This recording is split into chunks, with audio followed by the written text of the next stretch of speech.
Hi there, my name is Pastor Kathi Johnson. I serve as Associate Pastor of Zion Lutheran Church in San Antonio. And what I'm going to offer for you today is some simple instructions on how to set aside time and space in your home for the service of home communion that we are releasing for our members and others to use during this time of global pandemic. This is something that we're asking people to do just temporarily during the pandemic when it's not safe for us to gather in person. But even as we are gathered separately, each in our homes, we are all a part of the body of Christ. And so as such, we are encouraging people to nourish their spirituality, nourish their faith in this way of gathering together with others, whether that's over the phone or with those that live in your household with you, to celebrate together this service of home communion. We encourage you to be intentional about setting aside this time, just like you do when you go to church, when you go to worship. You set that time aside in your week. We encourage you to do that here. Maybe that's Sunday morning, maybe it's Thursday evening, maybe it's Tuesday afternoon. Whatever works in your schedule so that you can set aside this time and focus in on the service of home communion together. You will go to our website, zionsa.org, and there you'll find a bunch of resources for home communion, including these guidelines that we've come up with, and then also the liturgy itself. And we encourage you to print that out and read it through, look it over, and it's pretty self-explanatory.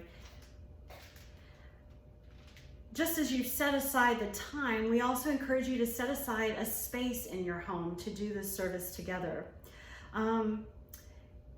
Maybe it's the side of a kitchen table like we have here. Maybe it's part of your kitchen countertop. Maybe it's a coffee table if you don't have dogs like we do.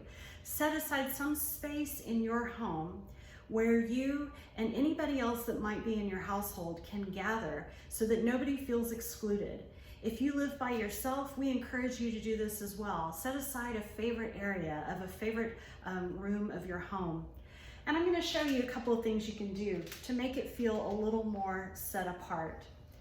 I have a favorite linen here that I'm going to lie down on the table. And then if you have a cross, something like this, you can set that up. And again, makes it feel a little bit like, okay, we're setting this apart for something special. You might also have a candle or two, and you can add that as well. Candles help remind us of the light of Christ, and so this is another way in which you can set apart this space as a place where something holy, a holy meal, is going to happen. Now, some of the times when we do this, there are the dogs. The dogs will bark sometimes when we're doing this. You'll want to use your everyday tableware, something that can go in the dishwasher, because I don't know about you, but I'm tired of washing dishes. So there will be some times when we'll just use something really simple like this, just a saucer and a glass that can go in the dishwasher. There may be other times though when you have something maybe special that you want to celebrate or honor. This is my grandparents' wedding china. And since my grandmother died last month, maybe the first time that my husband and I do this, we'll use this and this glassware from their table as well in order to honor their memory. What kind of elements, what kind of bread, wine, grape juice do you use? Well, the bread can be something simple. It can be a dinner roll, depending on how many people are in your household. This is just a very simple white dinner roll. Or you can use something like a tortilla or some other kind of flatbread. That's totally fine too. Something simple, something with that doesn't have a lot of flavor that's going to detract is what we traditionally use. So think of something like a flatbread or a dinner roll, something, maybe a slice of bread or two that you have sitting on your counter. Whatever you have, again, that's fairly simple, but something that can be shared with whoever is there gathered with you, if there's anyone.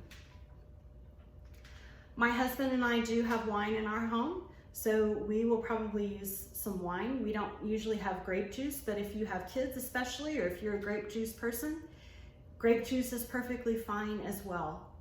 If you don't have wine or grape juice, one option is to use water, and that's perfectly fine. Another option, if you don't have wine or grape juice available, is to simply receive communion in one kind. In other words, just receive the bread. The presence of Christ is not tied up in necessarily receiving both the bread and the wine or grape juice. The presence of Christ is present no matter if you receive one kind, bread or wine, grape juice, or if you receive all of it. What we are remembering and celebrating when we do Holy Communion as Lutherans is the real presence of Christ with us. And so even as we gather in our homes, whether we gather maybe with others by phone, maybe we are simply gathered with the body of Christ in spirit if we live by ourselves, or if you have a household of people joining you, you are gathering and the presence of Christ is with you. And we hope that you will find this time meaningful. When the service is over, we invite you to consume the leftover elements in our tradition. That is what we do with bread or wine, grape juice that has been consecrated. We either consume it ourselves or we take it outside and we return it to nature so that nature can consume it, as it were. This is something that's a great activity for the kids to be involved in. Go outside, tear up the bread so that the birds can find it and eat it. Reverently pour out the wine or grape juice at the bottom of a tree if you have one. Whatever the case, overall, we hope that the tone of this service in your home will be reverent. At times it will be joyful. At times there may be laughter. There may be something that gets knocked over. There may be dogs that bark in the middle. Whatever the case, know that Christ is present with you. And as you read the scriptures, as you celebrate Holy Communion together, we hope and pray that your faith will grow, that the time will be meaningful for you, that you will grow in your knowledge and your love of God. Please be sure and visit our website, again, zionsa.org. And may God bless you and keep you always.